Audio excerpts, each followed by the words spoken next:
Kaji gini termasuk kaji baru gitu, wean dulu. Tapi menyangkut ke ujungnya ditibun. Ma'rifatullah sahal jidana, pengertiannya mengenal Allah itu tidak susah ya, mudah. Untuk non bertakwa mungkin tidak. Insya Allah sebetulnya tidak sulit. Kita bahas menguean kategori akidah, tasawuf, tarekat. Mengenal Allah itu mudah. Ma'rifatullah sahal jidana. Assalamualaikum warahmatullahi wabarakatuh. Alhamdulillahirabbil alamin. Hamdan habibi, hamdan mustaghfirin, hamdan yuabi, mau yukabi majidah. Asyhadu alla ilaha illallah wa asyhadu anna Muhammadan abduhu wa rasuluh. Allahumma sholli wa sallim wa barik ala sayyidina Muhammadin wa ala alihi wa baitihi juriyatihi ajmain.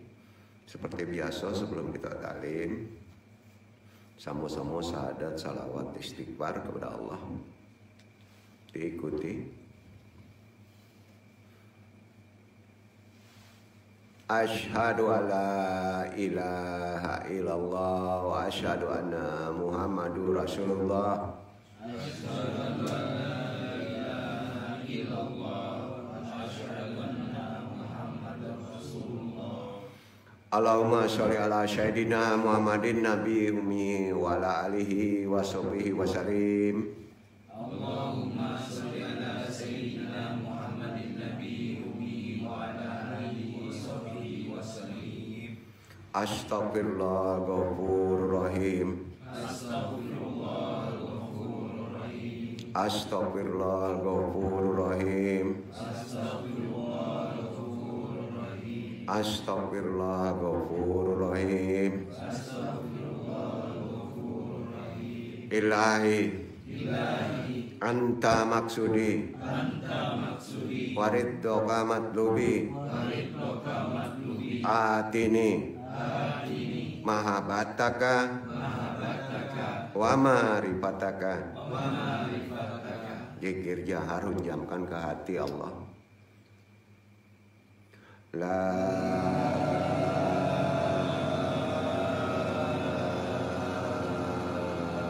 ilaha illallah. La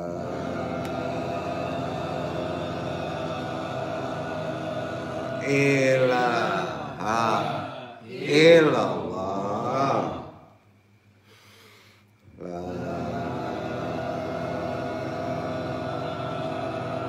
ilaha illallah.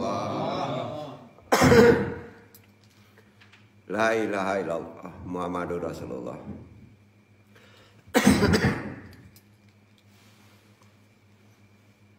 Ilaha diniya sholli wa ilaha droti Syekh Abdul Qadir Jalani bi syafaat Nabi Muhammad bi'idznillah. Waridullahi ya Allah, ya Allah, ya Allah. Innaka ala kulli syai'in qadir. Pasang niat, luruskan.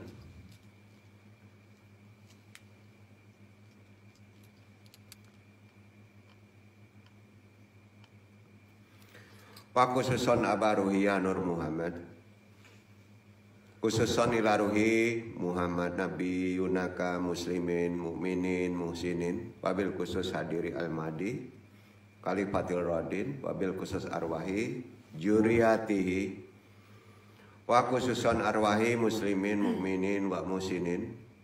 Al-Fatihah. A'udzu billahi minasyaitonir rajim. Bismillahirrahmanirrahim. Alhamdulillahirabbil alamin.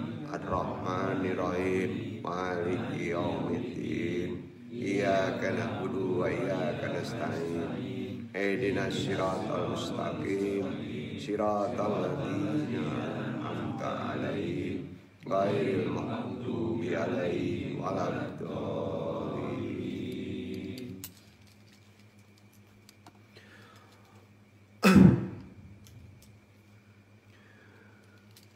Diikuti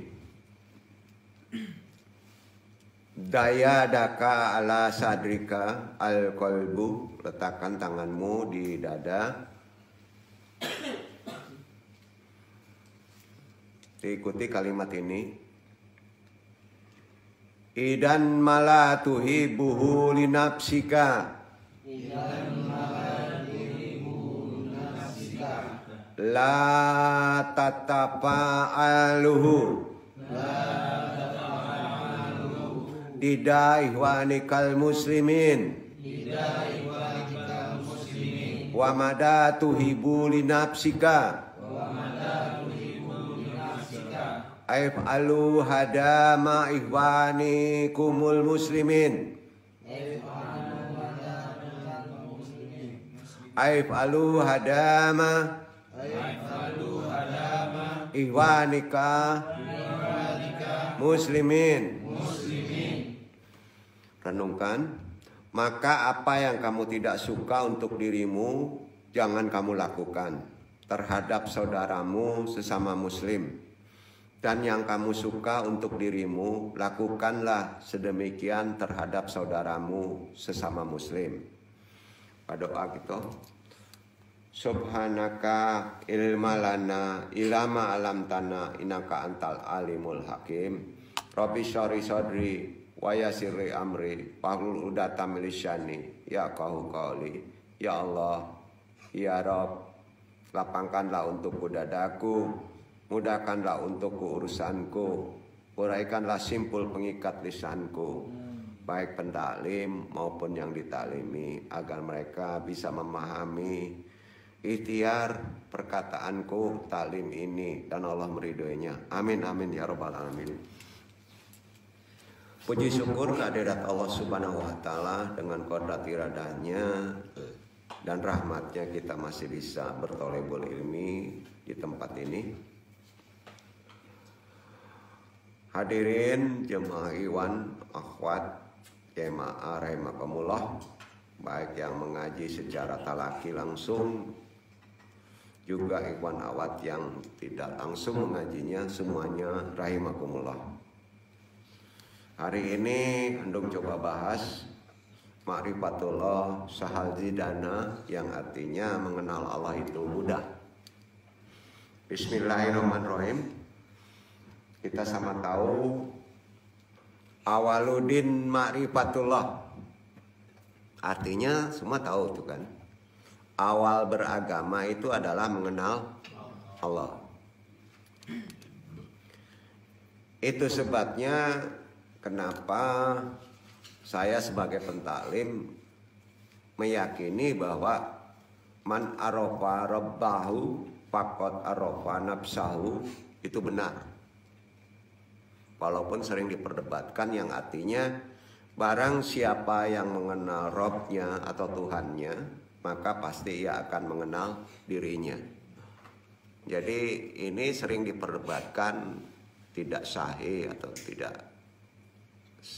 ini ya, artinya tidak syah kata perkataan ini. Sebetulnya perkataan ini dipetik dari firman Allah. Kita dasari dulu kaji kita dalam Ma'rifatullah Sa'al-Jidana ini, mengenal Allah. Allah berfirman di Quran surat Al-Hasyr surat 59 ayat 19 terkait perkataan man arafa rabbahu faqad arafa nafsahu. Barang siapa yang mengenal Rabbnya maka pasti ia akan mengenal dirinya.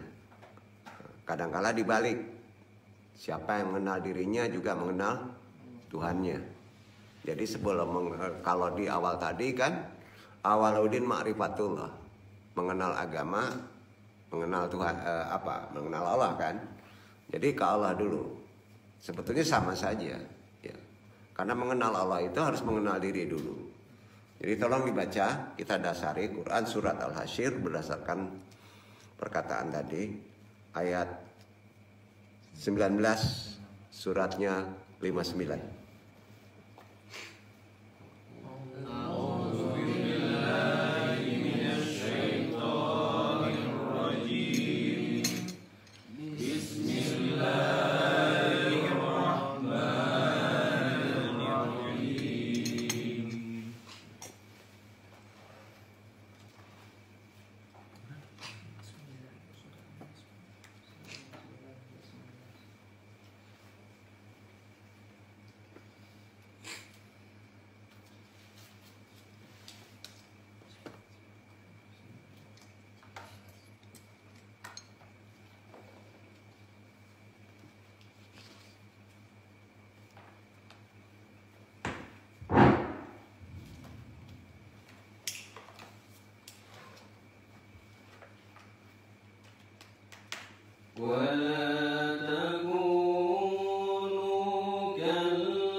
Dan janganlah kamu seperti orang-orang yang lupa kepada Allah, lalu Allah menjadikan mereka lupa kepada diri mereka sendiri.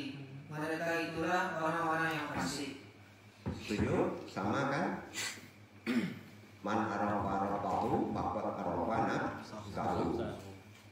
Janganlah kamu seperti orang-orang yang lupa kepada Allah, lalu Allah menjadikan mereka lupa kepada diri mereka sendiri. Lupa diri, ya, nggak boleh lupa sama diri, harus sadar, ya, kenali diri.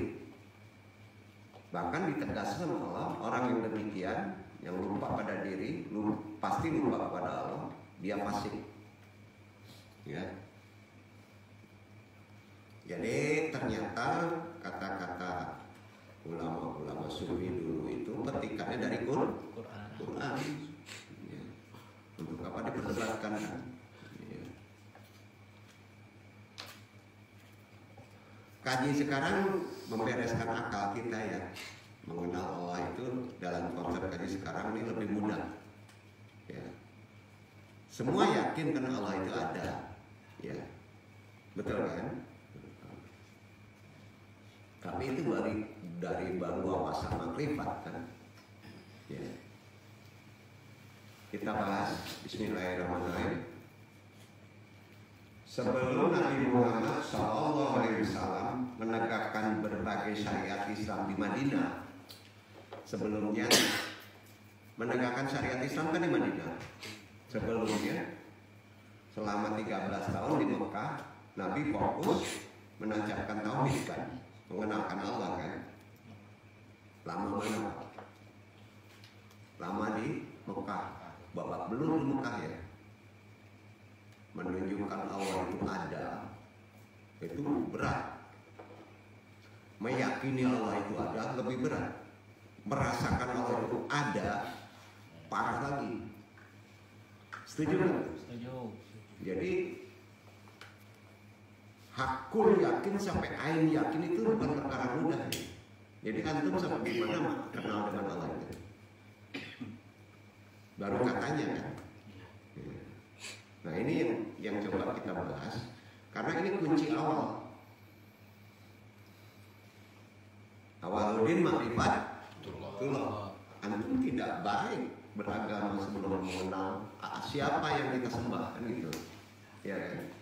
Insya Allah benar-benar Allah ridhoi, dan ini termasuk bukan dasar, ini sudah akidah sampai titik ain, ya. Jadi Nabi aja 13 tahun loh.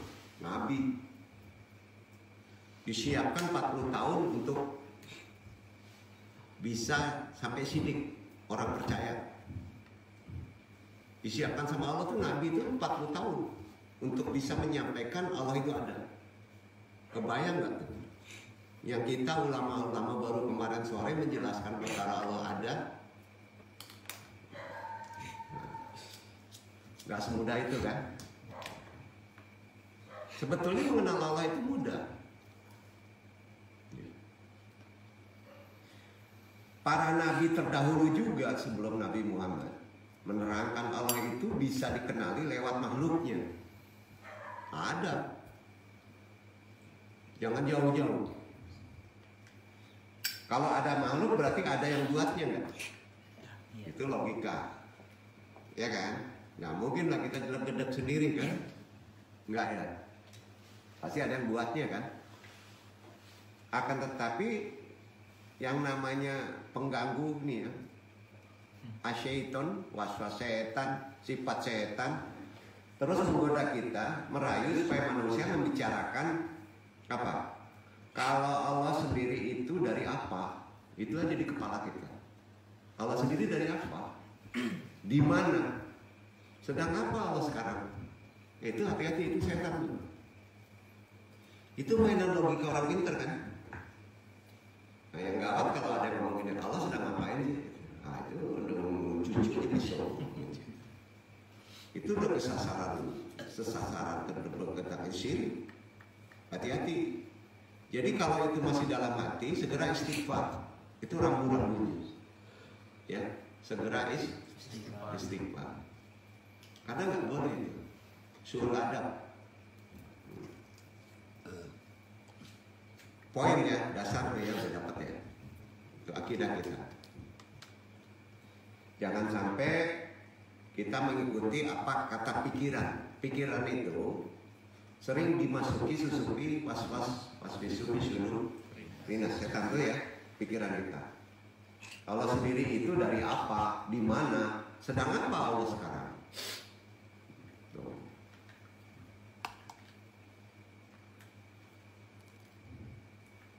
Itu yang dilarang. Dasar itu yang dilarang untuk kondisi sekarang ya. Kalau masalah berhala itu udah jelas nggak mungkin. Orang sekarang yang sebodoh pun tahu itu. Dia nggak bisa disuruh dirokok berhala itu kan. Mungkin masa disembahkan. Itu gampang ya.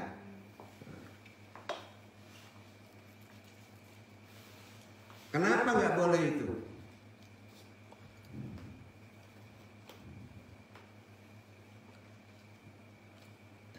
Di mana Allah sedang apa Allah? Kenapa nggak boleh? Walaupun itu di hati. Karena memang nggak terjangkau oleh akal manusia. Itu nggak bisa terjangkau oleh akal manusia. Sepintar apapun juga.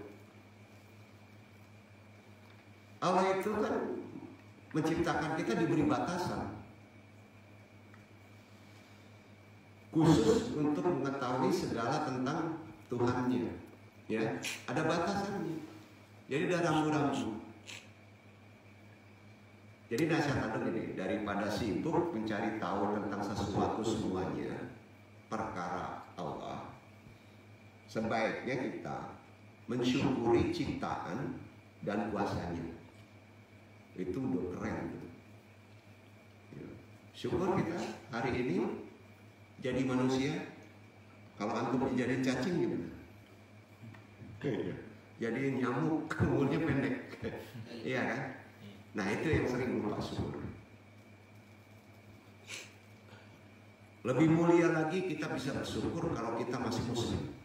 Itu nikmat tertinggi sebenarnya.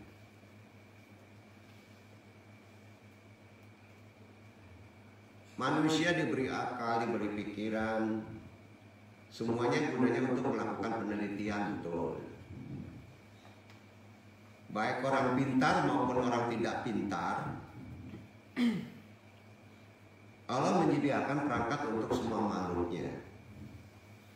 Begitu pula agama Islam juga mudah untuk dipahami, walaupun oleh orang yang tidak pintar sekalipun sebenarnya.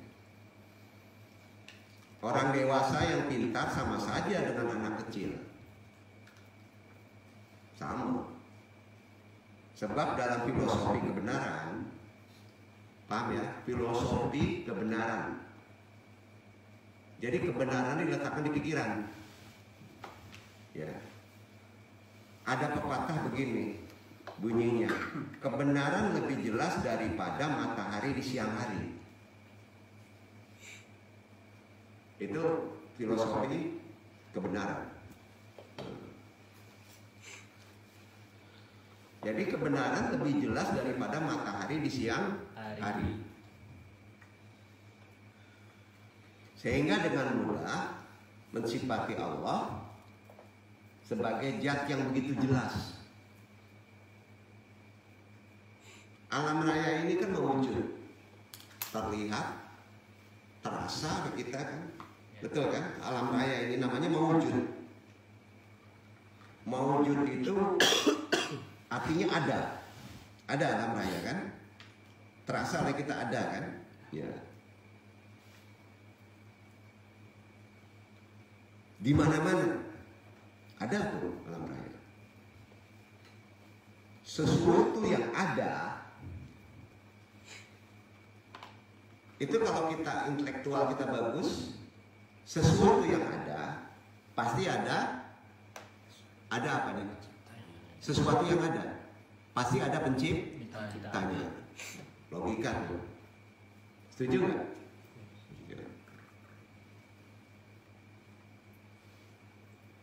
Udah tahu dulu, jangan diterusin lah, itu anak-anak ngajinya tunggu dulu. Ini dasarnya dulu, pola berpikir itu ikuti dulu ya, akidah. Sesuatu yang ada, jadi kita makna ini ya, kita makrifati ada. Mana ada? Jelas ada. Pasti ada yang menciptakannya. Ya. Antum ada nih? Ada ya? Kelihatan kok tuh Iwan ini. Berarti ada yang menciptakannya, kan? Ya.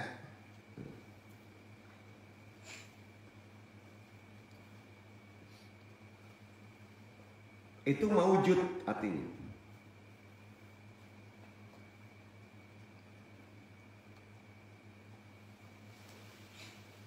Nah, sesuatu yang ada itu diciptakan oleh yang maha ada. Betul? Maka Allah disebut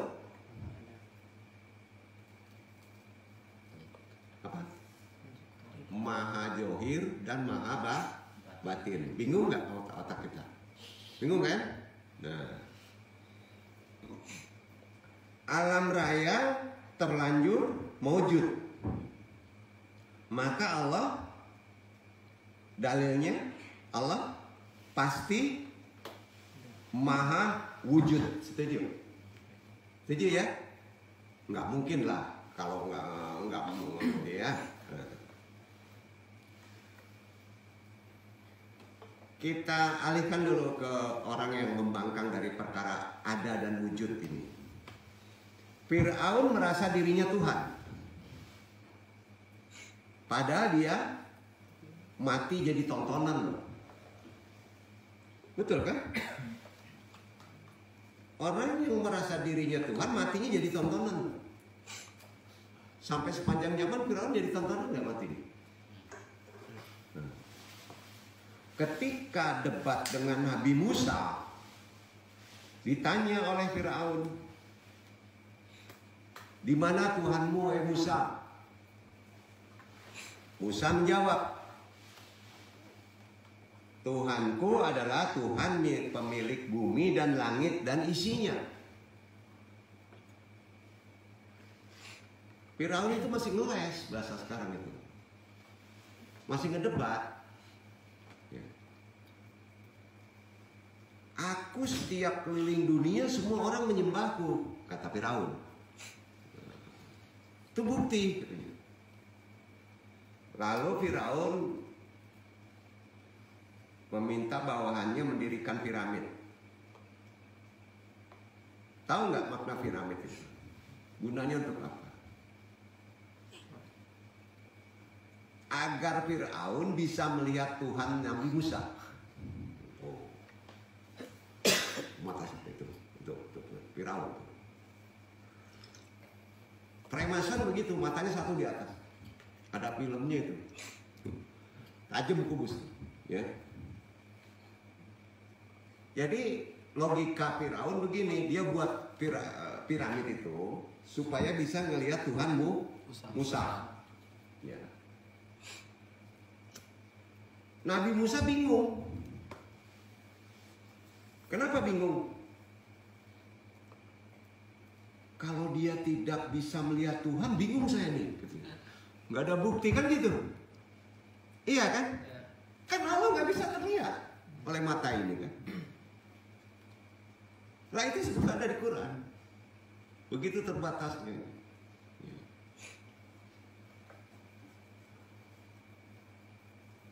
Maka turun wahyu. Dibisikkan kepada Musa, timbul kecerdasannya. Ya. Nabi Musa menjawab, akhirnya diputar. Tuhanku adalah yang menuhani kakek buyutmu, wahai rajamu Firaun. Tuhanku adalah yang menuhani kakek buyutmu. Seketika itu juga Fir'aun Hanok, nggak bisa ngomong, terdiam. Karena ia memiliki orang tua dan kakek buyut kan, Fir'aun kan, betul kan? Berarti orang tua dan buyutnya Tuhan juga kan? Nah, bingung nih. Nah, di atas buyutnya ada Tuhannya Musa lagi. Nah, saat itu perdebatan itu didengar oleh orang banyak. Akhirnya banyak pengikut dari Fir'aun yang sadar ya, bahwa Fir'aun manusia biasa, lalu mereka beriman kepada Nabi Musa. Pecah tuh, maka diburu di situ. Nah, itu sejarahnya sampai belah laut. Itu kejadian, kunci kejadiannya. Itu sebabnya untuk bisa mengenal Allah sebenarnya nggak susah. Sebab Allah memiliki sisi mudah dikenali. Ada sisi mudahnya dikenali.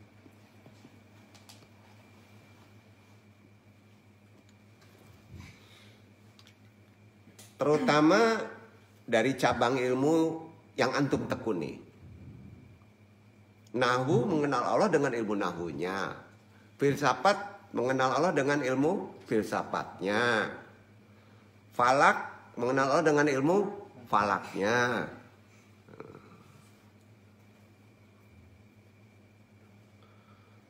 Karenanya ilmu falak itu ilmu yang paling kuno. Ilmu purba. Bukan sains baru itu. Jadi kalau ditanya ilmu filsafat dengan ilmu falak mana dulu? Falak dulu. Baru timbul pemikiran setelah melihat ilmu falak itu. Ya.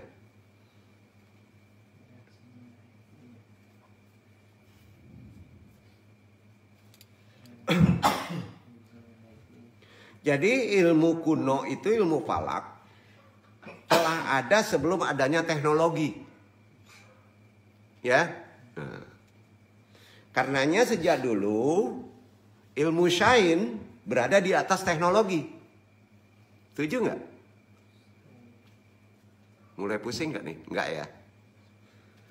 Keyakinan kita di pesantren, teknologi itu hanya menyumbang tidak sampai 30%.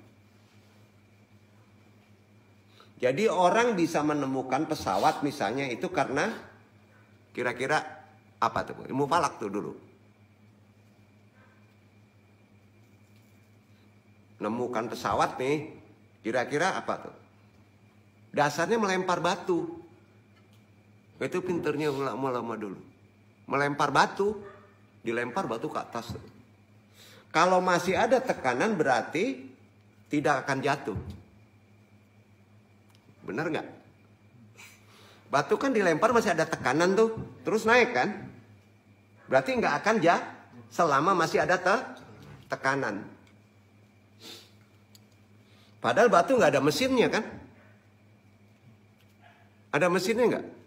Enggak. Maka dihitung pada kecepatan. Di situ baru sains.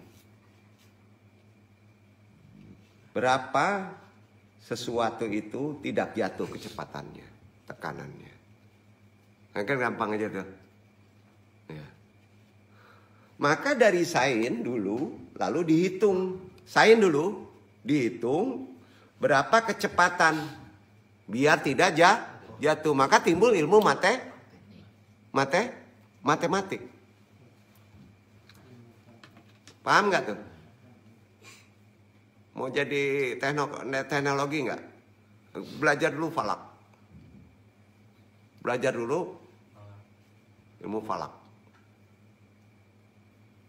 Beres ya? Akal kita beres tuh ya? Iya kan? Ilmu makin hari makin dikaji, maka akan semakin jelas pemahamannya kan? Dalam ilmu kitab mimpi dengan kehidupan nyata memiliki otoritatif yang lebih dari mimpi itu sendiri nantinya. Nah ini tidak andung kaji berat. Logikanya begini. Ketika seseorang melihat sesuatu secara langsung, maka didasari oleh rasa suka dan rasa tidak suka. Ulang. Ketika antum melihat sesuatu, dasarnya didasari oleh suka dan tidak suka, oleh butuh atau tidak butuh, itu ilmunya. Misal, keputusan bertemu dokter adalah antum mau ke dokter, antum ketemu tabib. Adalah apa, Pak? Dorongan rasa butuh, betul? Iya kan? Untuk berobat dengan harapan sembuh, iya kan? Jadi benar kan bahasanya, logikanya. Ketika seseorang melihat sesuatu secara langsung, maka dasarnya oleh rasa suka atau tidak suka, atau butuh atau tidak butuh, hanya itu.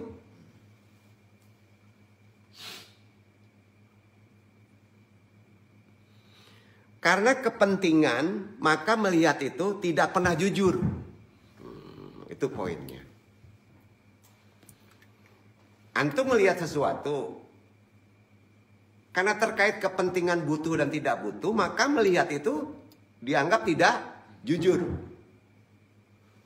Aduh, ini berat juga nih. Ketangkap nggak nih maksudnya?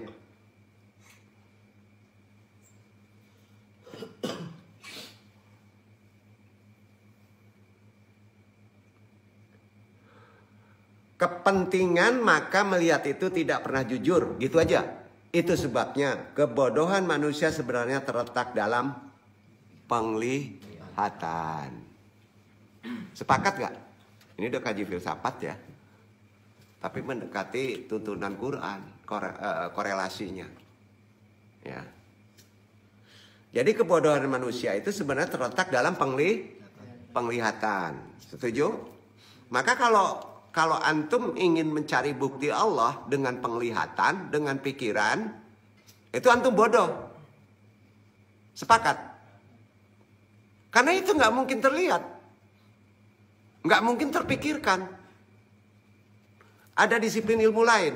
Nah itu perlu murabi, perlu guru, perlu mursyid, perlu petunjuk. Oke, antum tahu dengan mata hati katanya. Gimana gunain mata hati? Iya kan?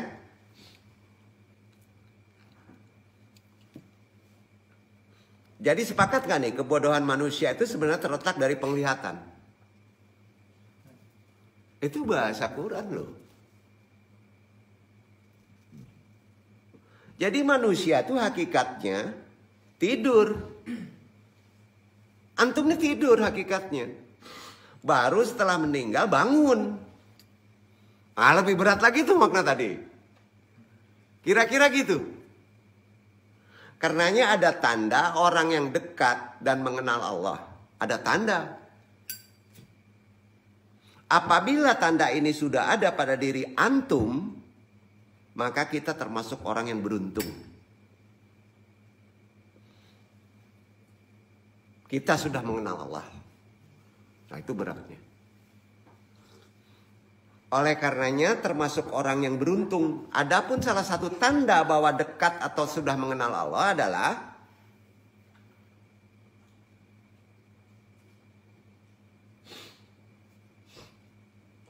menganggap bahwa Allah itu yang paling penting dari segala hal. Berat nggak Pak? Yang penting HP atau uang zaman sekarang? Berat. Antum belum mengenal Allah. Setuju nggak? Lah ini akidah loh. Antum sholat, terefek dengan selain ini, sholatnya udah sekian persen nggak sah, nggak sampai. Jadi ini udah termasuk kaji yang agak andung coba tanamkan secara itikad. Ya. Jadi nggak ada yang bisa mengalahkan kepentingan hidup itu kecuali Allah. Nggak ada, semuanya di bawah Allah. Kalau antum sudah ada percaya begitu aja udah keren deh, beruntung antum itu. Itu berat. Sangat berat. Walaupun ahli agama sekalipun.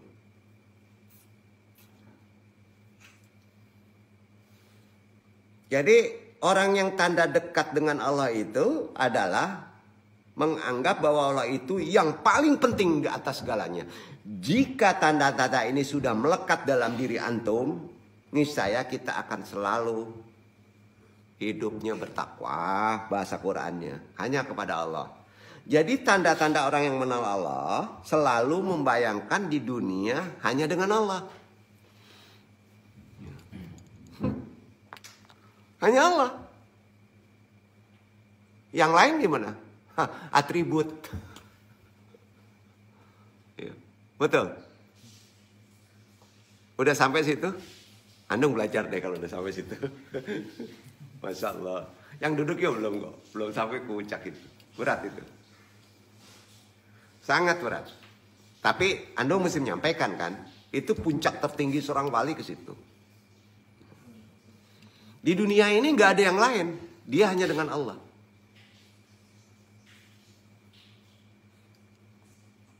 Hanya dia dengan Allah. Kemudian kebutuhan yang paling pokok dari dia Allah. Bukan dengan yang lain. Masyiwallah namanya. Itu yang disebut makrifat yang benar. Apa? Makrifat yang benar. Namun sebaliknya, jika ada orang mengira bahwa ada sesuatu yang lebih penting, maka dia belum mengenal Allah. Belum sama sekali. Nah ini kan kita sendiri yang bisa menilai kan. Ya.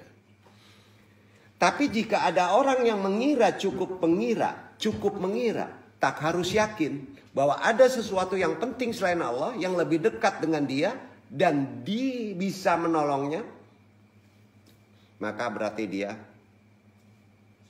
tidak akan dipandang oleh Allah. Tidak sama sekali. Mungkin itu aja putaran bahasanya. Jadi kalau menurut ilmu hakikat, hitungannya gini. Sesuatu yang terlanjur ada, itu akan bersemayam di pikiran.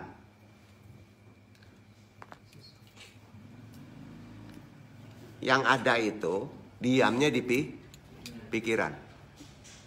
Nongkrong. Benar.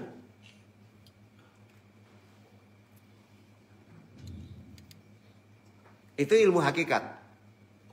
Makanya penting ada dulu. Kita kaji makrifat ada dulu. Ya. Setan itu cara dia menggoda adalah dengan mewujudkan sesuatunya dulu. Setuju nggak? Ulang. Sifat setan itu cara dia menggoda manusia dengan mewujudkan sesuatunya dulu.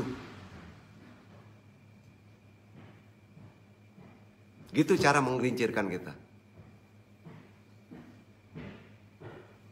Kalau sudah ada, maka akan kamu anggap penting. Setuju? Setuju nggak deh? Kalau sudah ada, pasti kamu akan menganggap penting. Iya. Halo, bener ini diputar-putar aja nih. Ini enggak. Ini bener, ini bahasa Quran kok. Ini hal ikhlas nih. Ya. Kalau sudah kamu anggap penting, kamu akan menyepelekan yang lebih penting. Setuju? Setuju? Maka kuncinya apa sih? Mengadakan Allah itu harus benar. Mewujudkan Allah itu harus benar.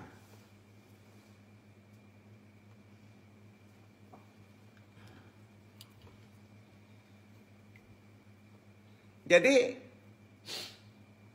kadang kita menyepelekan yang lebih penting, yaitu Allah Subhanahu wa Ta'ala. Zat yang paling penting. Karenanya berpikir tentang Allah diawali dengan apa? Kalau sudah di hakikat, sifat-sifatnya saja itu udah di dalam. Jangan sampai kita itu berpikir tentang zatnya. Karena manusia itu terbatas. Maka tidak akan mampu menjangkau sesuatu yang tak terbatas. Pikiran manusia itu kan terbatas. Nggak mungkin lah menjangkau sesuatu yang tak terbatas. Betul. Kalau dijangkau juga pikiran melalui pikiran yang tak terbatas itu, maka itu masuk yang pikiran setan tadi. Waswisu fi sudur rinas, itu pikiran setan. Setan itu selalu berharap agar manusia mendiskusikan tentang Tuhan di pikiran antum. Makanya pas berkata misalnya Allah sedang apa, nafikan langsung istighfar. Begitu ajaran-ajaran makrifat itikad. Ya. Makanya ada sebuah riwayat. Apabila kalian ingin selamat, ikuti riwayat ini. Kamu berpikir saja bukti bahwa Allah itu ada. Kamu berpikir saja bukti bahwa Allah itu ada. Jangan berpikir tentang Allah. Kalau kamu berpikir tentang Allah, rusak. Rusak akidah antum. Cukuplah merasakan, mensyukuri nikmat Allah. Itu dasar awal dulu. Makanya kalau ingat Allah itu dipahami. Ada ilmunya. Ingat Allah bahasa apa? Zikrullah. Dipahami. Kalau ingat Allah dibentuk udah salah. Setuju nggak? Salah. Sholat aja membayangin Ka'bah nggak boleh. Ngebayangin huruf Allah aja nggak boleh. Iya kan? Jadi mesti gimana dong? Inilah andung sulitnya kalau orang yang akalnya kuat. Sulit. Diakui itu. Ulama-ulama dulu kesulitannya di situ. Nabi sendiri 40 tahun.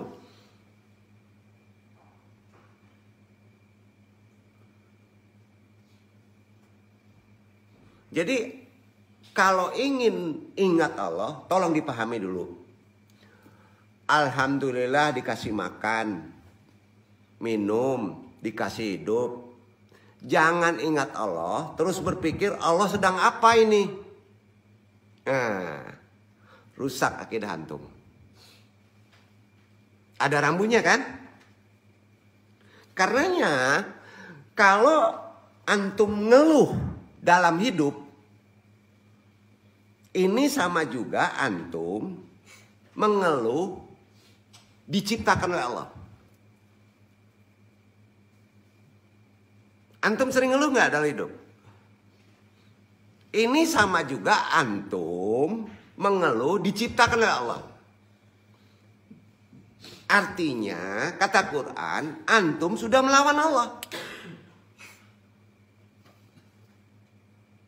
Padahal Allah berkata begini, siapa yang tidak ridho dengan qada qadarku disuruh mencari Tuhan selain aku. Itu Quran. Betul kan? Jadi kita ini udah dipersiapkan qada qadarnya, rezekinya. Nah makanya ngeluh kurangi. Aduh, ngaji makin lama makin susah ya. Kan ini beresin kepala supaya gampang. Itikad kita harus benar dulu gitu. Jadi dengan cara apa kita mengenal Allah? Pertanyaan.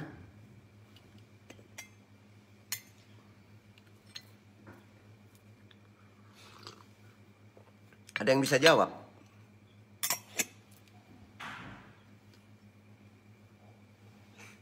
Antum bisa mengatakan sesuatu itu ada atau dapat mengenal sesuatu itu dengan beberapa cara, yaitu begini. Ceritanya gini ya. Pertanyaan tadi, dengan cara apa kita mengenal Allah? Kita gunakan dulu pola berpikir kita ya. Nah,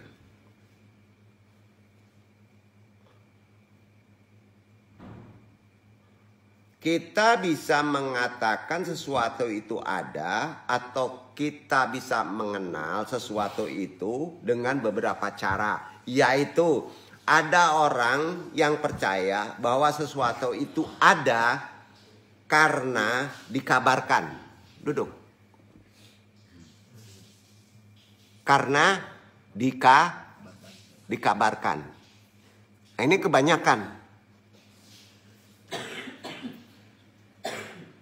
Oleh seseorang yang dia percaya. Setuju nggak? Ya, yang dipercaya, yang jujur. Itu yang disebut riwayat.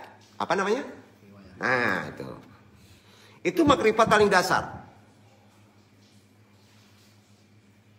Jadi meyakini Allah ada, kebanyakan umat zaman sekarang adalah riwayat. Apa namanya? Riwayat. Ada yang mengabarkan. Setuju? Setuju ya? Orang yang percaya, yang bisa dipercaya siapa? Andoang. Hah? Ikhwan. Ikhwan Geri. Nah, tanya. Siapa yang orang bisa dipercaya? Nabi Muhammad SAW. Setuju? Setuju? Maka dia dapat gelar Sidik, jujur. Betul kan? Iwan Asidik katanya. Apa yang diomongin kan Andong percaya tuh. Kalau dia kepanjang gelar Asidik. Geri Jujuri gitu misalnya. Geri yang jujur. Saya percaya itu. Tapi tetap kapasitasnya dia manusia biasa. Ada was-was kesalahan kan? Jadi selama ini antum mengenal Allah itu melalui riwayat. Apa namanya? Riwayat. Setuju nggak nih? Nah. Ikhwan Iqbal, interaksi aja. Kenal Allah melalui apa? Riwayat. Betul kan? Melalui riwayat, bener kan? Iya kan?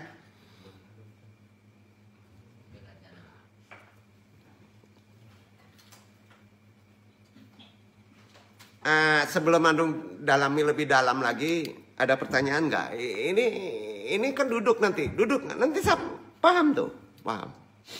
Insya Allah lebih enak nanti sholat kita kok. Mau kan?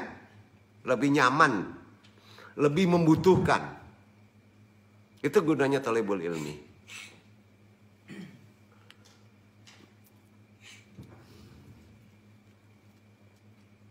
Kita percaya Nabi? Orang yang percaya kepada Nabi Muhammad SAW, maka dia percaya oleh berita yang disampaikan oleh Nabi kan? Iya kan? Nah, dengan cara apa berita tersebut didengar? Dengan cara empirik. Tahu empirik?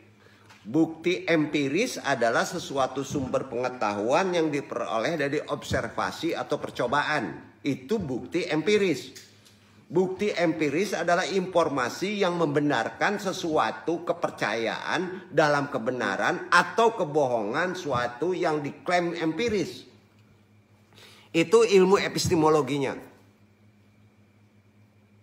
Itu pengertian empiris.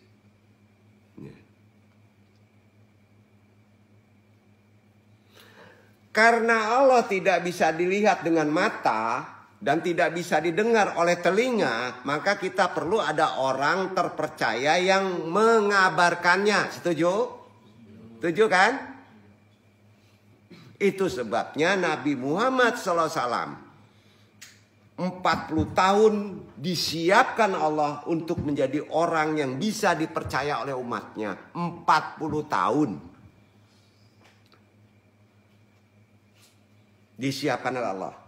Nah, itulah alasan jika beliau berkalam, bersabda, dan mengabarkan akan sesuatu, maka kalamnya pasti benar. Sama dengan wahyu. Berapa lama disiapkan untuk omongannya menjadi wahyu? 40 tahun. Nabi. Kalau kita bisa sampai mati ya. Kebayang nggak tuh? Nah, jadi kalau antum nggak percaya Nabi, gawat bener hidup nih. Untuk percaya Nabi juga perlu hadis kan? Ah, itu beratnya. Jadi mengenal Allah itu mudah. Mudah. Karena antum dapatnya riwayat. Bersyukur ada Nabi kan? Iya kan? Terima kasih nggak sama Nabi?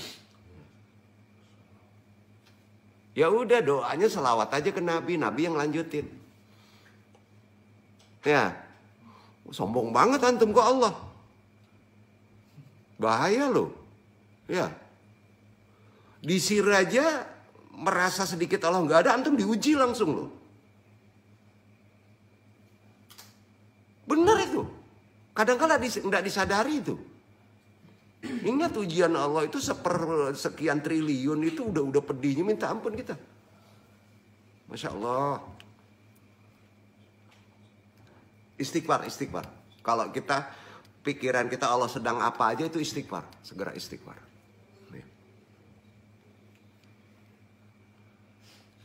Lalu kalau ada yang bertanya, apa sih manfaatnya untuk mengenal Allah? Ada yang bisa jawab?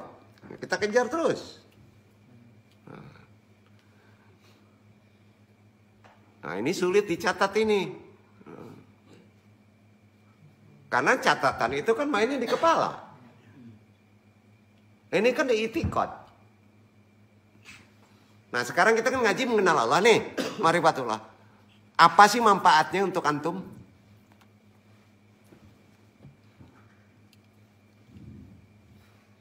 Apa manfaatnya ngaji mengenal Allah?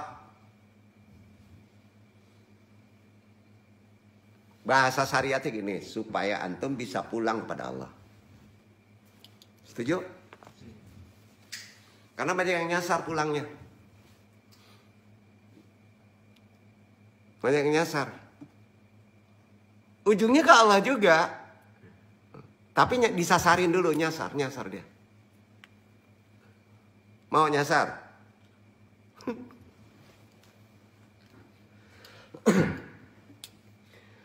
Kita bahas dulu mengenal diri.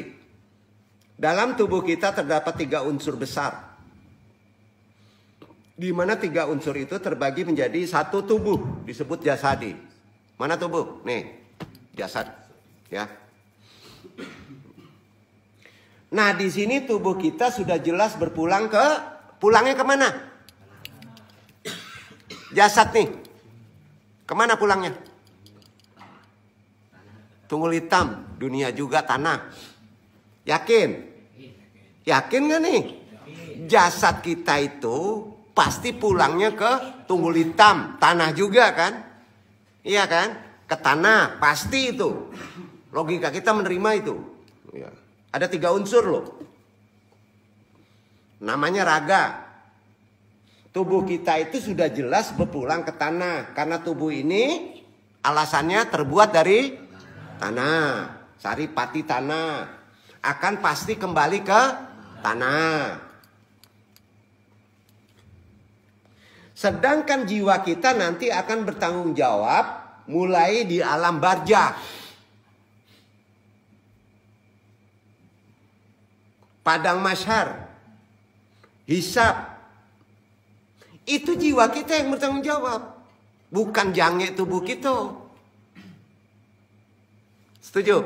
Nah, itu unsur pertama. Unsur kedua, ruh.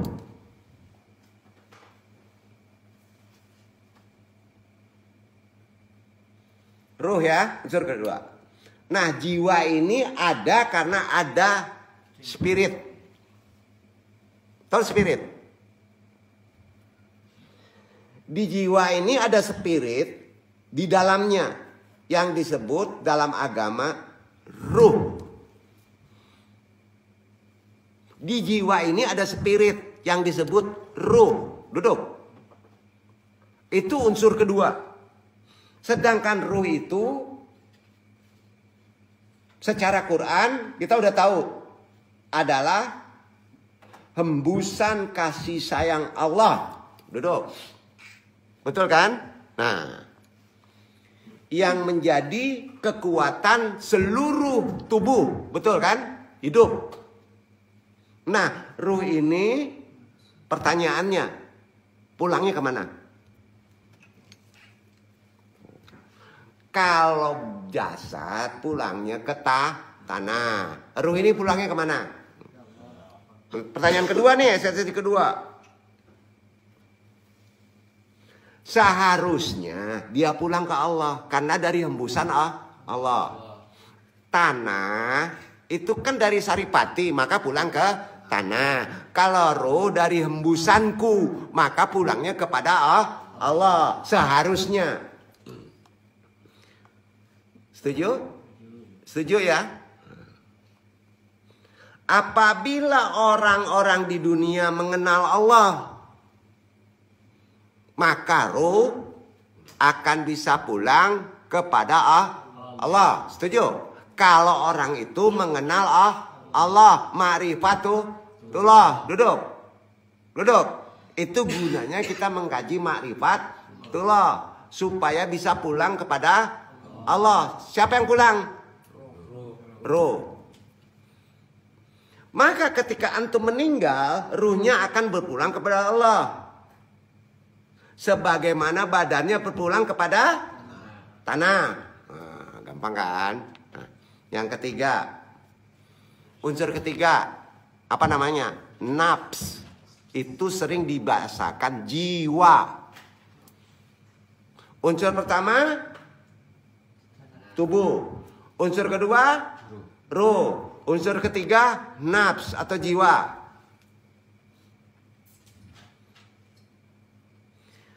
Nafs tempat berpulangnya ada dua. Catat itu. Jiwa itu tempat pulangnya ada dua. Kalau ruh tempat pulangnya Allah. Kalau jasad tempat pulangnya kembali ke tanah. Kalau nafs jiwa itu tempat pulangnya ada dua. Ada yang tahu nggak? Tempatnya. Narako atau surga. Catat tuh. Sampai. Jadi nanti narako itu tanah atau ruh? Jiwa. Nanti surga tanah atau ruh? Jiwa. Nah, kan baru anggu-anggu tuh baru percaya tuh. Itu Quran. Nah, antum bisa bui kok Quran kok. Jadi kalau ditanya jati diri antum mana? Tanah. Casing. Dibangga-bangga lu casing tuh. Betul kan? Ruh enggak punya antum dong. Punya Allah kenapa? Jati diri antum tuh jiwa tuh. Nafs tuh. Aduh saya pulangnya. Nah, pilih. Itu pilihan antum. Antum kah pulang ke neraka atau kah pulang ke surga? Pilih. Nah, asal saya kaji itu pulang deh. Kalau sampai itu kaji itu. Nah, itu enggak?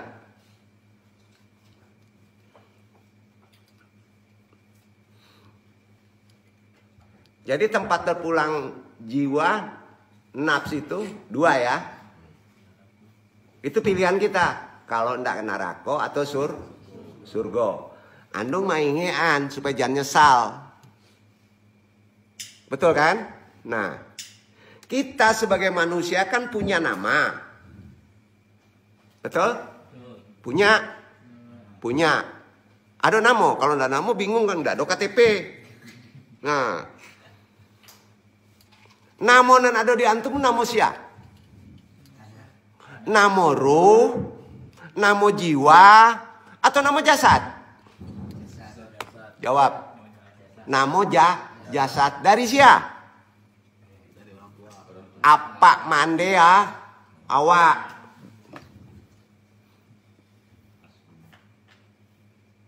Beko kalau ditanya di alam hisab, hei Iwan, manro bukan ndak itu do.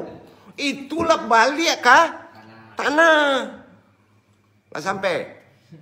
Apalah arti sebuah nama? Kabali juga katunggul hitam. Karebana kajima.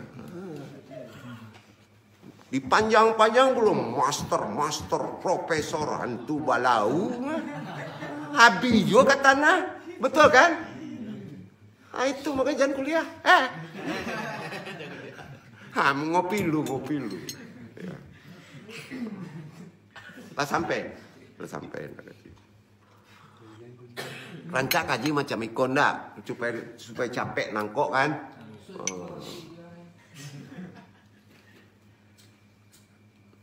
Kok heboh pula pas disebut nama orang. Iya kan mendudukannya bepannya orang berdebat lah orang loh. Logikawanan nama jasad itu dari orang gaek gitu. Betul kan? Diberikan oleh orang tua kita. Ketika ruh dulu berkalam dengan Allah. Nah, kau dari siko dulu dasarnya. Sebelum ada jasad, antum lah dijadian ruhnya tuh. Lah disiapkan, cuman lu ada casingnya. Tuh sampai enggak? Lu nado do. Ruhnya lah disiapkan tuh. Cie-cie. Ruh si Iwan, ruh Geri, ruh Rio. Lah disiapkan tuh. Ratusan tahun. Enggak percaya udah. Casingnya kudian. Kalau kini kan tabali ada casing dulu, baru diagiro kan? Itu buatan manusia. Buktinya mah Al-Arab surat 7 ayat 172. Baca tuh. Itu buktinya. Kata Allah tuh.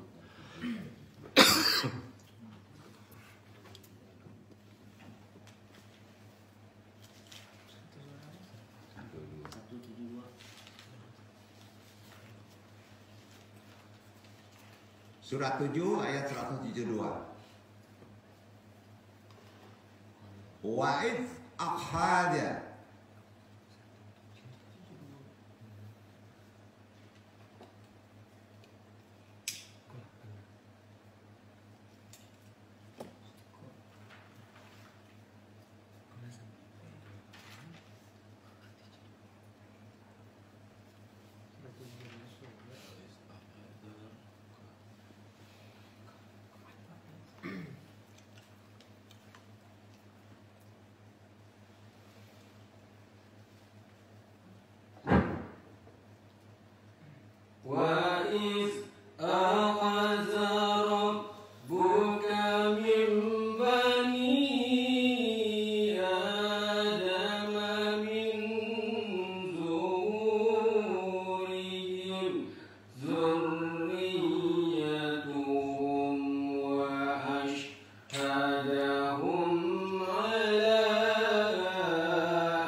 dan Allah mengambil saksian terhadap jiwa mereka. Seraya berfirman, bukankah aku ini Tuhanmu? Mereka menjawab, betul, engkau Tuhan kami. Kami menjadi saksi. Kami lakukannya sedemikian itu agar di hari kiamat kamu tidak mengatakan, sesungguhnya kami Bani Adam adalah orang-orang yang lemah terhadap ini, keesaan Tuhan. Kan? Bapak lupa.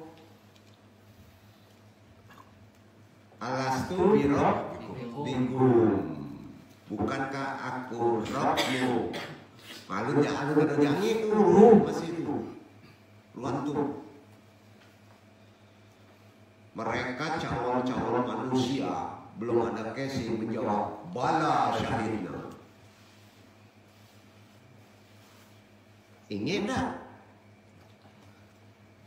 Kalau awal pernah bersaksi, benar engkau kami, semuanya dia bersaksi itu.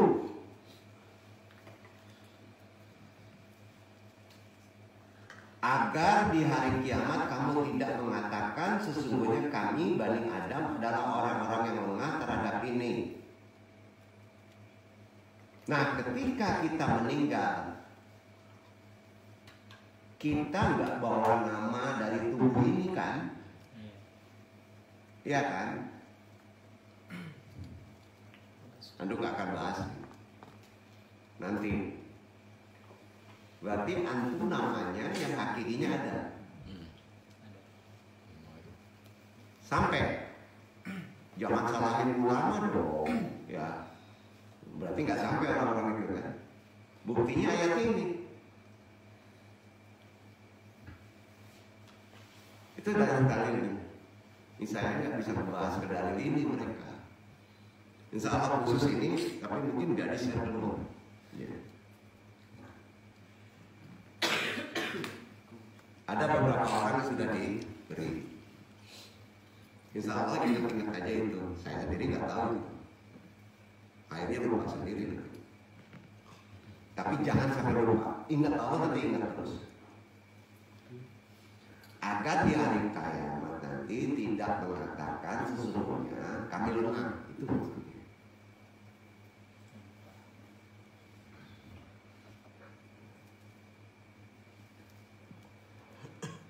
Bukan nama tubuh ya.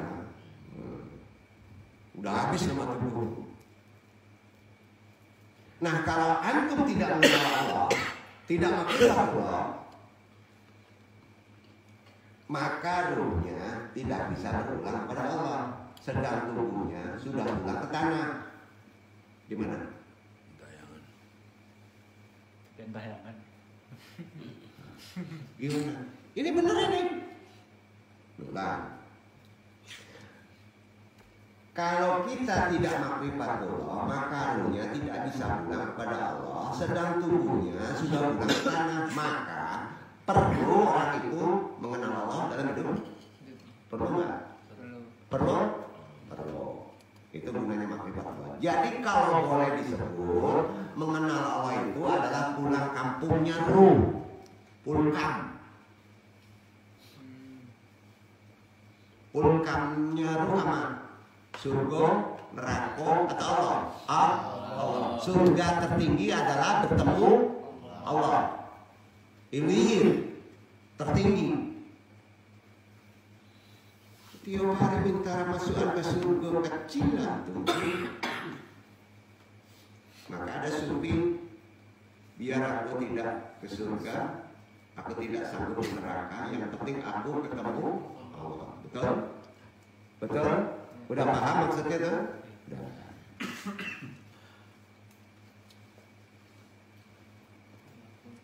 Tapi kalau ketemu Allah pasti surga. Itu aja ya.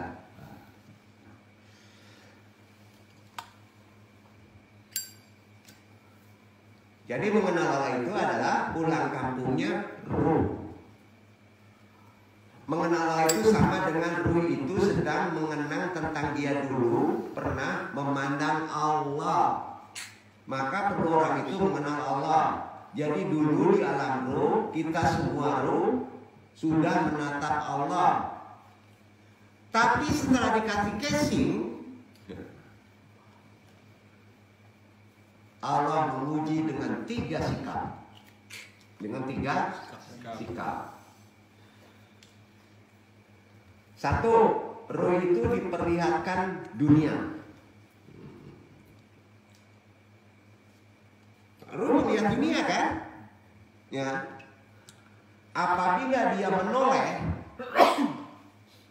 dan tertarik, maka apabila roh ini hidup dan terlahir, maka dia terlahir sebagai pencinta dunia, disebut hubul dunia.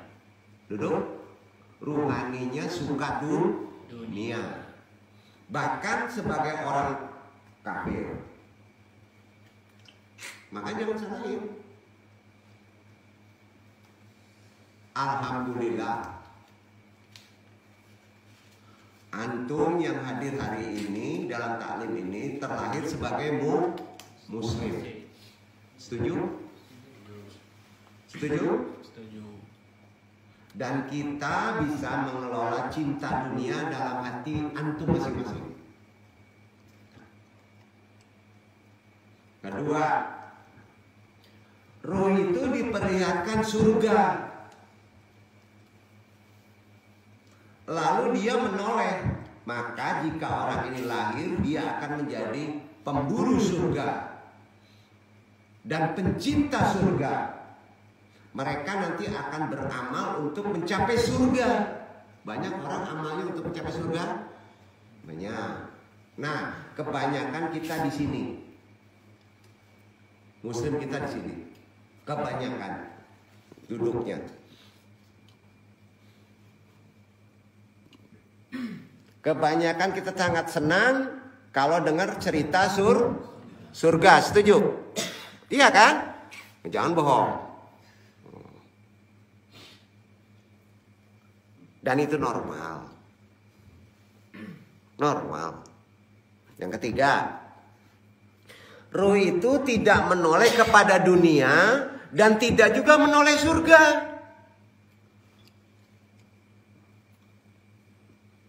Dan dia, roh itu hanya ingin tetap memandang Allah. Ada di Quran itu. Tidak milih dunia, tidak memilih surga, tapi tetap pengen seperti awal. Memandang Allah. Ini kata siapa? Yang ketiga ini. Kata Allah. Al-Ahqaf. Surat 46 ayat 13 dibaca. Itu udah sama.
Sesungguhnya orang-orang yang mengatakan Tuhan kami ialah Allah, kemudian mereka tetap istiqomah, maka tidak ada kekhawatiran terhadap mereka dan mereka tiada pula berduka cita.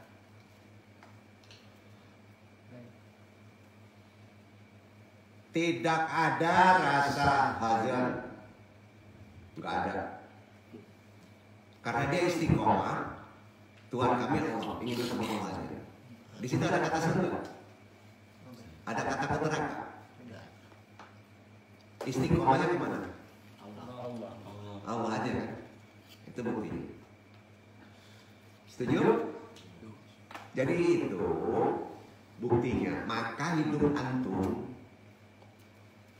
nggak dikasih khawatir. Mau nggak dikasih khawatir? Dampo seorang sih, corona seorang sih. Sedih hati nggak ada, galau seorang sih, bawa siul sih. Ada orang itu tersembunyi. Sampai nggak nih ngaji? Ada 3 kan, balinya Ruh. Iya kan?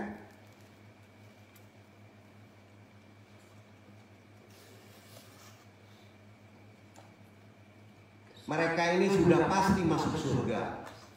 Surganya berbeda. Surga tertinggi, lebih tinggi lagi, karena surga mengenal Allah. Artinya surga bersama Allah. Duduk. Semoga ruh kita masuk pada kategori yang ketiga, minimal yang kedua, tapi jangan yang pertama. Itu nasihat. Duduk kan nih. Doa kita itu, ya Allah berilah surganya bersamamu ya Allah. Sampai itu sudah tertinggi. Ya Allah masukkan saya ke surga. Biar di tepi-tepi neraka nggak apa-apa ya Allah. Orang gawat ini celur dulu kan. Aneh apa dia mana? Jangan tanggung-tanggung. Maka ketika kita lahir ke dunia, ada keinginan kita mengenal, mencari. Ada. Contoh, ini gampangnya ya. Ini mempermudah logika kita dulu ya. Contoh, ada seorang anak, dia lahir, bapaknya bukan bapak dia, tapi bapak angkat. Maka setelah dewasa, ada ketertarikan dirinya untuk mencari asal-usul dirinya, bapak aslinya kan? Normal kan? Jadi antum secara fitrah sudah dibuat oleh Allah begitu. Mengenal masa lalu kita. Betul kan? Antum masa lalunya udah ketemu Allah. Orang yang marifat pengen ketemu Allah. Kenali ya Allah. Bukan kenali dunia. Kenali dulu Allah, dunia tuh ngiring, bonus.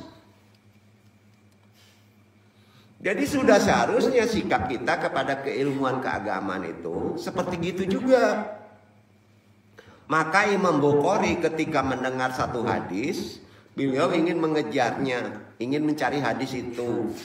Semuanya, beliau menempuh jarak 2000 km. Dan sampai beliau kejar itu, dilakukan.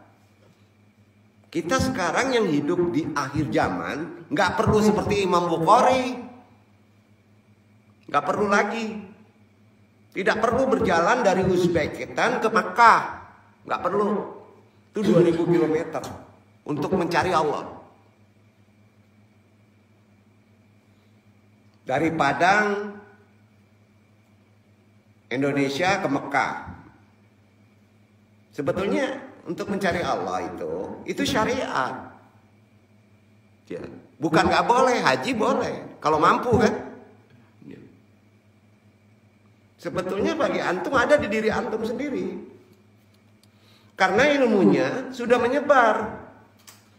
Dan kita hanya perlu duduk manis saja di rumah, di masjid, tinggal buka jom ruhani kita, di jom aja ruhani kita. Sudah bisa belajar.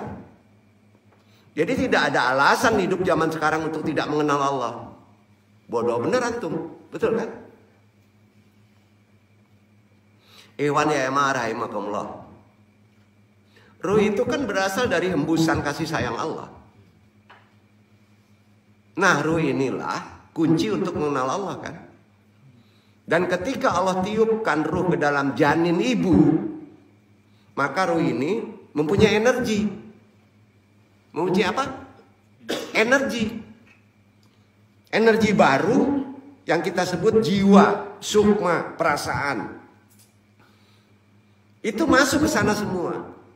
Namun ruh kita masih tetap ada dalam diri kita. Cuman jangan dibayangkan seperti air yang masuk ke dalam gelas. Nggak bisa begitu. Ini ilustrasi mirip-mirip begitulah. Meniupkan balon lah. Ya. Nah, dia ruh ini juga bisa merasakan Allah. Yang sebenarnya ketika dia ditiupkan, muncul jiwa dan perangkat-perangkat baru yang Allah ciptakan dalam diri antum. Muncullah yang namanya kolbu. Nah, kolbu inilah yang bercabang. Kolbu itu atribut yang bercabang. Satu, ada yang menghadap kepada ruh kolbu itu. Maka dia berzikir, yang artinya ketika dia berzikir mengingat Allah, maka dia aktif dan akan menghasilkan ketenangan. Yang kedua, ada yang menghadap kepada jiwa, namanya akal. Maka dia bisa berpikir, tapi pikiran kita itu hanya berhadapan dengan alam yang zohir. Dia hanya bisa sebatas percaya, namun tidak bisa memikirkan yang batin.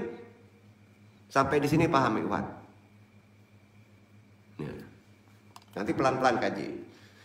Maka yang namanya kolbu dan akal ini saling berkaitan. Karenanya jika masuk kepada alam zohir, akal akan lebih dominan. Dan jika sudah berkaitan dengan alam metafisika non fisik, maka kolbu yang menghadap ke ruh. Di sana ruh akan bekerja. Jadi pertanyaannya sekarang, bagaimana cara kita mengenal Allah? Maka mengenal apa yang Allah titipkan dalam diri kita. Itu dulu, kenal diri. Apa yang dititipkan oleh kita? Ada kolbu, ada akal, ada pikiran. Apa yang Allah titipkan dalam diri kita? Ruh. Nah, sampai di sini perlu Iwan pahami. Allah itu punya nama, punya sifat, dan punya kekuatan. Mahal lagi. Kemudian salah satu nama dan sifat Allah itu adalah menghidupkan dan mematikan. Maka dari itu kita tidak perlu jauh-jauh melihat tumbuhan. Kita lihat dalam diri kita ada potensi yang tumbuh dalam tubuh ini. Kita bisa lihat tubuh kita ini dari kecil bertumbuh jadi remaja, dewasa, kemudian seperti tumbuhan, kemudian setelah dewasa melayu, loyo. Jadi diri kita punya kemampuan tumbuh kan? Bertumbuh. Nah sekarang pertanyaannya, apa kaitan tubuh ini dengan Allah? Kaitannya dengan perbuatan Allah, af'alullah. Ini itikad. Itu yang disebut af'alullah. Maka Allah menciptakan kita, maka muncullah tubuh ini. Nah disinilah ulama bercerita tentang ayo kita memandang alam semesta dan bertafakur. Hanya itu ulama. Baru mengenalnya kita.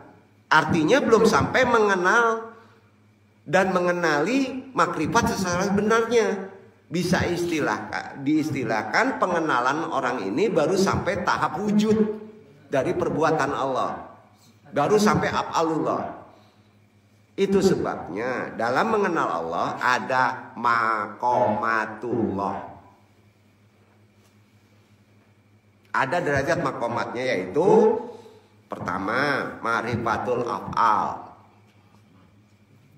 Nah kalau antum jangan ke nama, jangan dulu ke nama, karena sudah berubah pemahaman itikadnya dulu. Apa pemahamannya? Awaludin ma'rifatullah. Jadi yang mesti dikenal berubah. Ma'rifat af'al. Ma'rifat af'al itu kenali perbuatan Allah pada diri antum. Bisa. Coba kita renungkan. yang pernah punya anak dan pernah jadi anak kecil dan pernah terlahir di muka bumi. Sebelum kita lahir, kita ada dalam ketuban yang terdapat dalam rahim ibu, kan? Iya kan? Nah, hal itu apakah seorang ibu yang memberi makan ke dalam janin? Tanya. Atau ada sesuatu yang lain yang memberi makan? Renungkan tuh. Walaupun secara johirnya melewati seorang ibu, walaupun ibu makan, maka si bayi ikut makan, kan? Kan gitu. Kan gak ada istilah ibu nyuapin janin dalam perutnya. Kan gak ada, kan? Ayo. Nah, siapa yang mengantarkan saripati makanan itu ke dalam tubuh si janin? Merenung gak? Maka disinilah kalau kita berpikir mendalam, ketemulah pasti ada perbuatan Allah di situ. Betul? Ada nggak? Ada Allah di badan kita ini. Jangan main-main. Nah, disitulah bukti dari ma'rifatullah af'al. Itu bukti perbuatan Allah ada di badan antum. Itu rentetan perbuatan Allah yang nyata dalam proses yang terjadi di rahim ibu terhadap bayi di dalamnya dengan jelas dan nyata. Nah, proses pertumbuhan selanjutnya pada manusia mulai dari bayi bertumbuh dewasa lalu menua, itu tidak bisa kita tahan, kan? Ayo, ada yang bisa nahan nih? Nggak ada. Hal ini adalah bukti paling kuat bahwa perbuatan Allah itu mutlak. Mutlak. Maka jika Allah berkehendak tidak ada yang bisa nahan. Iya kan? Akidah kita begitu. Maka Allah itu sangat maha absolut terhadap diri badan antum. Tapi kita diberi hak untuk memilih. Maka kita diberikan akal. Disinilah kita merasa jadi Tuhan. Brengsek akal itu kalau kita nggak bisa ngerti agama. Makanya kalau akal udah rusak harus diberesin. Setuju? Ini maaf aja. Karena akan merusak antum. Akal tuh diberesinnya harus dengan mengenal Allah. Karena di situ ada hak bebas. Hak bebas berpikir kemana-mana. Kemudian coba untuk berkontemplasi, merenung lagi kita. Yang membuat antum terlahir jadi anak, remaja, dewasa, kemudian menua. Nah, ini yang kita katakan Allah. Maka sebutan Allah adalah pengakuan terhadap perbuatan-perbuatannya. Makanya kalau akal kita masih menantang Allah, zikirnya ini. Ini ruyah diri. Raditu billahi robban wabil islami dinan wabi Muhammadin sallallahu alaihi wasallam nabiyan wa rasulan. Itu zikirnya. Aku rela Allah sebagai Tuhan, Islam sebagai agama, Nabi Muhammad sebagai nabi dan rasul. Hadis riwayat Abu Daud, Tirmizi, An-Nasai, Al-Hakim, Sahih. Itu zikirnya. Ya. Kalau akal kita nggak bisa diatur, itu zikirnya. Itu yang disebut hak zikir. Apa namanya? Hak zikir. Untuk membereskan akal kita. Kalau dipraktekkan, diamalkan, wabah corona dengan tadi, penyakit apapun lainnya, kalau disebarkan oleh ahli-ahli corona itu di lab, ya, betul atau tidaknya Allahu a'lam. Ya. Tapi hal ini terjadi karena izin Allah. Tahu nggak? Corona kan menyebar. Izin Allah. Nah, masalahnya kita percaya nggak bahwa Allah mengizinkannya? Ada rumusnya. Tidak semua yang Allah izinkan itu Allah meridhoi. Duduk. Tidak semua yang diizinkan Allah itu Allah meridhoi. Corona menyebar. Allah mengizinkan, tapi Allah tidak meridhoi. Allah mengizinkan kita berpikir. Tapi ada yang berpikir Allah tidak meridoi. Kuncinya itu. Maka kenali Allah. Tidak semua yang Allah izinkan itu Allah meridoi. Seperti halnya Allah mengizinkan ada orang kafir, tapi Allah tetap tidak ridho dengan orang kafir. Seperti adanya orang musyrik dan kesyirikan, tapi Allah juga tidak meridhoi pada orang yang musyrik. Setuju? Nah, jadi level pertama mengenal Allah adalah kita tidak bisa menahan ketuaan ini. Enggak. Seperti menahan munculnya uban aja, uban. Keriputnya kulit, enggak bisa. Manusia enggak bisa menahannya. Maka sebenarnya kita bisa bergetar kalbu kita hanya dengan cukup memahami satu helai rambut uban pada diri antum. Kalau kita mengenal Allah.